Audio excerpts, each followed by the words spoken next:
Hello friends, welcome to our channel UPSC Next. This is Manish Srivastav. As you know, we have started a series that is Mission MPPSC. This is lecture number 3. We have already discussed 2 lectures. आप playlist में जाएंगे तो आपको वो दोनों lectures मिल जाएंगे। उन lectures को भी आप ज़रूर देखिए और इसमें हम लोग बहुत इंपॉर्टेंट क्वेश्चंस लेकर आ रहे हैं जो आपके एमपीपीएससी के लिए बहुत इंपॉर्टेंट होने वाले हैं। इसके अलावा भी बहुत सारी सीरीज हैं जो आप चैनल की प्लेलिस्ट पे जाएंगे तो आपको ज्योग्राफी के लेक्चर्स भी मिलेंगे, इंडियन हिस्ट्री के भी मिलेंगे, इंडियन पॉलिटी के भी मिलेंगे, कई तरह के करंट अफेयर्स के भी कवर किए हुए हैं, उनको भी गो थ्रू कर सकते हैं। एक एनसीईआरटी की सीरीज भी हमने स्टार्ट की हुई थी तो उसको भी आप देख सकते हैं। आपको किसी भी तरह के आपके जो चैनल्स के लिए फीडबैक हैं वो ज़रूर दीजिए कि जिससे हम लोग जो भी बेस्ट टू बेस्ट हो सकता है वो आपके लिए लेकर आएँ। तो आज का सेशन शुरू करेंगे जिसमें हम लोग इंपॉर्टेंट क्वेश्चन एमपीपीएससी के रिगार्डिंग जो है डील करने वाले हैं। तो today's first question is which of the following states of India is on the way to becoming the first carbon free state. India का ऐसा कौन सा स्टेट है जो ऑन द वे है to become the first carbon free state? Kerala, Himachal Pradesh, Uttarakhand और अरुणाचल प्रदेश। तो it is a very good question and it is a current topic and you have to answer in the comment section. To do comment in the comment section which of the following states of India is on the way to becoming the first carbon free state. A option is Kerala, B is Himachal Pradesh, C is Uttarakhand and D is Arunachal Pradesh. तो जो भी आपको सही लग रहा है आप जरूर जो है कमेंट सेक्शन में इसका आंसर करिए। The correct answer of this particular question is Himachal Pradesh. Himachal Pradesh की बात करें तो Himachal Pradesh which has mandated all government departments to begin an environmental audit. इन्होंने सभी गवर्नमेंट डिपार्टमेंट्स में इन्वायरमेंटल ऑडिट स्टार्ट किया है और is on its way to becoming the country's first carbon free state. तो ये याद रखेंगे, ये ऑन द वे है जो इंडिया का एक ऐसा स्टेट बन जाएगा जो कार्बन फ्री रहेगा। इसके अलावा country that produces the most emission measured in millions of tons of carbon dioxide in 2019 के अकॉर्डिंगली बात करें तो सबसे ज़्यादा जो कार्बन एमिशन है वो चाइना की तरफ से हुआ with more than 10,065 millions tons of carbon release हुआ है। सेकेंड नंबर पे यूनाइटेड स्टेट्स है जो कि 5,416 million tons of carbon dioxide produce करता है। थर्ड वन इज इंडिया जो कि 2,654 million tons of carbon dioxide है। फोर्थ नंबर पे रशिया है 11 million tons of carbon dioxide. तो ये टॉप 4 कंट्रीज हैं, China, USA, India and Russia, और हिमाचल प्रदेश जो है ऑन द वे है जो कि कार्बन फ्री बनने वाला है। Now we are moving toward the second question of today's session कि चार मीनार वाज बिल्ड बाय। ये चार मीनार बहुत ही इंपॉर्टेंट मॉन्यूमेंट है आपके हिस्टोरिकल मॉन्यूमेंट्स में से। तो ये किसने बनवाया था? हुमायूं ने बनवाया था, मोहम्मद कुली कुतुब शाह ने बनवाया था, अशोक ने बनवाया था, या नरसिम्हा वर्मन जो थे उन्होंने बनवाया था? ये बहुत ही सिंपल क्वेश्चन है, हिस्ट्री से रिलेटेड क्वेश्चन है, तो आप इसका आंसर जरूर करिए क्योंकि इस सीरीज में हम सारे ही सेगमेंट्स कवर कर रहे हैं। हम इंडियन हिस्ट्री को भी लेकर आ रहे हैं, इंडियन ज्योग्राफी को भी कवर कर रहे हैं, फिजिकल ज्योग्राफी, वर्ल्ड ज्योग्राफी, इसके अलावा जो जो एमपीपीएससी के सिलेबस में 10 यूनिट्स, इनसे सारी चीज़ें जो है कमीशन से रिगार्डिंग, आपका इंफॉर्मेशन कम्युनिकेशन टेक्नोलॉजी से, स्पोर्ट्स से रिलेटेड, आपका करंट अफेयर से रिलेटेड, साइंस एंड टेक से, इन्वायरमेंट से, डिसास्टर से, जो आपका पॉलिटी है, इकोनॉमी है, एमपी की हिस्ट्री है, एमपी की ज्योग्राफी है, सारे ही सेक्शंस कवर कर रहे हैं। तो ये सीरीज़ जो है काफ़ी हेल्पफुल रहेगी अगर आप सारे ही लेक्चर्स इसको देखेंगे। तो जो डेली बेसिस पर ये सीरीज़ रहती है और डेली बेसिस पर हम ये कुछ क्वेश्चंस यहाँ डिस्कस करते हैं और उनके एक्सप्लेनेशंस भी यहाँ पे मैं आपको बताता हूँ, तो ये आपके लिए काफ़ी हेल्पफुल रहेगा। तो आप जो भी आपके पास जो चीज़ें आपको आती हैं वेल एंड गुड है, लेकिन अगर आपको किसी भी चीज़ में कोई इशू आ रहा है तो आप पेन एंड कॉपी का यूज़ ज़रूर करिए, उन फैक्ट्स को ज़रूर लिखिए ताकि आपका जो एग्ज़ाम है 11th ऑफ अप्रैल को उसमें आप ज़्यादा से ज़्यादा स्कोर कर सकें। तो we are planning for that only. तो चार मीनार जो है वो बिल्ड किया था मोहम्मद कुली कुतुब शाह ने। मोहम्मद कुली कुतुब शाह के लिए आपको मिडाइवल हिस्ट्री का एक टॉपिक पढ़ना पड़ेगा, बहमानी किंगडम। तो उसमें आपको मिलेगा कि मोहम्मद कुली कुतुब शाह थे जिन्होंने चार मीनार बनवाया था, और चार मीनार कुछ इस तरह से दिखता है, ये हैदराबाद में ही है। And the fifth ruler of Qutub shahi dynasty, उनका नाम था सुल्तान मोहम्मद कुली कुतुब शाह। उन्होंने चार मीनार बनवाया था 1591 में, और after shifting his capital from Golconda to Hyderabad he build a big structure of Charminar. और जब कुली कुतुब शाह ने अपनी कैपिटल जो है गोलकोंडा से चाहे हैदराबाद बनवाया तो वहाँ पे ये चार मीनार बनाया था। आज भी हैदराबाद की एक बहुत बड़ी शान है चार मीनार, and because of Charminar this landmark become a global icon of Hyderabad. तो हैदराबाद जो भी लोग जाते हैं वो चार मीनार का जरूर देख कर आते हैं। Now we are moving toward the third question, and third question is related to the economics कि which one of the following is not a feature of Nehru Mahalon based model of development strategy। ये आपने सुना होगा कि अलग अलग जो है बेस्ड मॉडल हुआ करते थे, जो आपके 5 ईयर प्लान्स बनते थे। तो ऐसे ही आपका जो डिफरेंट 5 ईयर प्लान्स थे, उसमें जो Nehru Mahalanobis model था वो जो है इसका फीचर कौन सा नहीं है, ये आपको बताना है कि which one of the following is not a feature of Nehru Mahalanobis model of development strategy. पहला ऑप्शन है आपका development of capital goods in industries, second option is major investment of states in the economy, third is industrial deregulation and disinvestment in the public sector, and the fourth option is the enhancing the scope and importance of the public sector. तो ये आपको बताना है कि आपका जो है नेहरू मान लॉन बेस मॉडल जो है उस पे बेस कौन सी चीज़ नहीं है। तो ये जल्दी से आप कमेंट सेक्शन में मुझे बताइए कि आपका कौन सा नहीं लग रहा है इसमें, कि development of capital goods industries है नहीं है, या फिर आपका जो major investment of the states in the economy नहीं है, या फिर आपका इंडस्ट्रियल डीरेगुलेशन है, disinvestment in the public sector और इनहैंसिंग द स्कोप। तो ये आपको बताना है जल्दी से कि कमेंट सेक्शन में कि which one of the following is not a feature of Nehru Mahalanobis model. तो ये आप जैसे पहला आपका जो फर्स्ट 5 ईयर प्लान था वो हैरोड डॉमर मॉडल पे बेस्ड था, और सेकंड इज महा लॉन बेस मॉडल, उसी की बात की जा रही है। तो इसमें जो है इंडस्ट्रियल डीरेगुलेशन और disinvestment in the public sector ये कभी भी फीचर नहीं रहा। जो अभी आप देख पा रहे होंगे कि आज की डेट में जो बहुत सारी कंपनीज में डीरेगुलेशन किया जा रहा है, डिसइन्वेस्टमेंट किया जा रहा है, उनको प्राइवेटाइज किया जा रहा है, तो ये नेहरू महा लॉन बेस जो मॉडल था डेवलपमेंट स्ट्रैटेजी का, जो आज अभी आप 2021 में आप देख रहे हैं बहुत सारी इंडस्ट्रीज, बीपीसीएल, बीएसएनएल, इन सबको प्राइवेटाइज किया जा रहा है। तो ये जो थ्योरी है इंडस्ट्रियल डीरेगुलेशन एंड डिसइन्वेस्टमेंट है पब्लिक सेक्टर की, तो ये नेहरू महा लॉन बेस जो मॉडल था उसकी डेवलपमेंट स्ट्रैटेजी में नहीं आता था। इसमें अगर हम बात करें तो Nehru Mahalanobis model was focus more on heavy industries. इनका मेन फोकस था हैवी इंडस्ट्रीज को क्रिएट करने को, और टाइप ऑफ हैवी इंडस्ट्रीज में हैवी, कैपिटल गुड्स और कंज्यूमर गुड पर इन्होंने ध्यान दिया। और फर्स्ट 5 ईयर प्लान जो था हैरी डोमर मॉडल पे था, और second 5 year plan was based on PC महा लॉन बेस मॉडल। और in the Nehru Mahalanobis model industries and minerals on top priority and 20.1% of the total outlay was allocated. Steel plant जो भी बने हैं दुर्गापुर, भिलाई, राउरकेला, ये इसी प्लान के time पे बने थे, जो आज भी हमारे महारत्न कंपनी में जो स्टील अथॉरिटी ऑफ इंडिया है उसी के अंदर आते हैं। Now we are moving toward the fourth question, that is from the KEG कि controller and auditor general of India is appointed by whom। ये बहुत ही सिंपल क्वेश्चन मैंने यहाँ पे दिया है, लेकिन ये क्वेश्चन आपसे पूछा जाता है तो यहाँ से कुछ इन्फॉर्मेशन जो है आपसे शेयर करनी थी, इसलिए ये क्वेश्चन मैंने इंक्लूड किया है। और थोड़ा सा सिंपल क्वेश्चन है, आप सभी को पता है कंट्रोलर एंड ऑडिटर जनरल जो है ये चीफ मिनिस्टर का पार्ट नहीं है, प्रेसिडेंट का पार्ट है, तो इसको जो अपॉइंट करता है वो प्रेसिडेंट करता है। तो this question is very simple, इसलिए मैंने इसका आंसर आपसे नहीं पूछा है।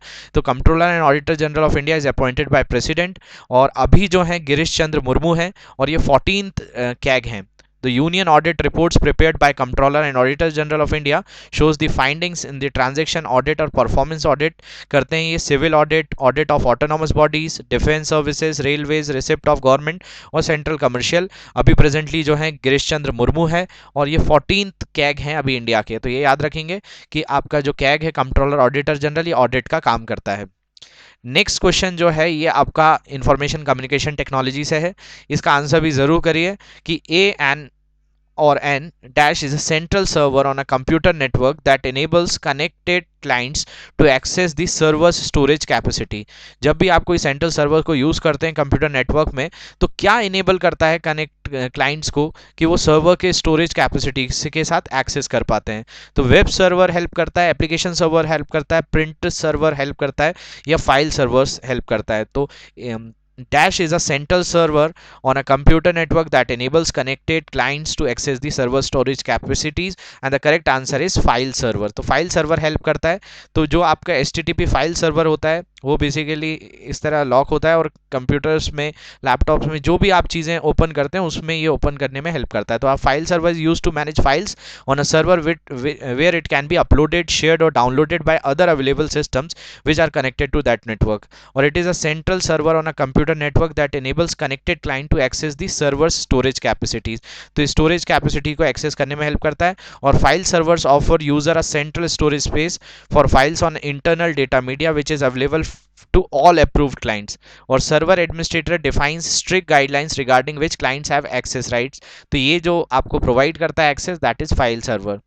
Now we are moving toward the sixth question and this is from the environment कि placing of the threatened animals और plants in special care unit for protection is called, कि जब भी कोई थ्रेटेंड एनिमल है, कोई विलुप्त होती प्रजाति है, कोई इंडेंजर्ड स्पीशीज है, चाहे वो एनिमल का हो या प्लांट का हो, तो उसको एक स्पेशल केयर यूनिट में रखा जाता है फॉर प्रोटेक्शन। तो आपको बताना है कि उस चीज़ को क्या कहा जाता है, एक्स सीटू कंजर्वेशन कहा जाता है, इन सीटू कंजर्वेशन कहा जाता है, वाइल्ड लाइफ सेंचुरीज कहा जाता है, या नेशनल पार्क कहा जाता है। तो इसका आंसर जरूर करें, do comment in the comment section कि placing of the threatened animals और and plants in a specific care unit for protection is called ex situ conservation, in situ conservation, wildlife sanctuary और national park। तो do comment in the comment section, the correct answer is ex situ conservation। ex situ conservation जो होता है ये human made conservation होता है, और इसको human कहीं पे भी बनाकर प्लांट्स को, एनिमल्स को कहीं प्रोटेक्टेड एरिया में रखते हैं तो उसको एक्स सीटू कंजर्वेशन कहा जाता है। तो placing of the threatened animals and plants in a special care unit for protection is called ex situ conservation.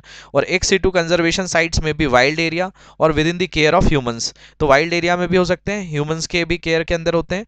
और Indian clover, showy Indian clover, Wollemi pine, ये जो है ऑर्गेनिजम्स हैं that are preserve via ex situ conservation. ये कुछ organisms हैं जिनको आपका ह्यूमन के प्रिजर्वेशन में रखा जाता है, मतलब आर्टिफिशियली वहाँ पे एक तरीका हैबिटेट बनाया जाता है। और most conventional method of ex situ conservation are zoos are botanical gardens. जैसा आपको दिख रहा होगा, this is a botanical gardens, तो इसमें किया जाता है, जू भी होते हैं। और they are approximately 2107 aquaria and zoos in 125 countries. तो लगभग जो है 2000 एक्वेरिया जू हैं 125 कंट्रीज में, and there are approximately 2000 botanical gardens in 148 countries. तो बॉटेनिकल गार्डन्स भी हैं जहाँ प्लांट्स के स्पीशीज को जो एंडेंजर्ड होते हैं उनको रखा जाता है।